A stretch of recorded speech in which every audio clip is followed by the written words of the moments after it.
উনার বিরুদ্ধে রাষ্ট্রদ্রোহ মামলার কারণটা হলো জাতীয় পতাকা, আমাদের যে প্রতীক, আমাদের জাতীয় পতাকা, সেই জাতীয় পতাকাকে অবমাননা করা হয়েছে।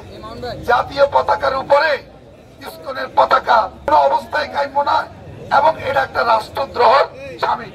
সেই জন্য তাকে রাষ্ট্রদ্রোহ মামলায় তার বিরুদ্ধে মামলা হয়েছে। মামলা হওয়ার পরে সে যখন দেশ ত্যাগ করার জন্য ঢাকা শাহজালাল আন্তর্জাতিক বিমানবন্দরে যখন গিয়েছে, সেখান থেকে তাকে সরকারের গোয়েন্দা সংস্থা তাকে গ্রেফতার করেছে। সাইফুল ইসলাম আলমভাবে সেখানে তাকে মারধর করে তাকে হত্যা করা হয়। সে ঘটনা, এটার ছবি সামাজিক যোগাযোগ মাধ্যমে আপনারা ইতিমধ্যে দেখেছেন।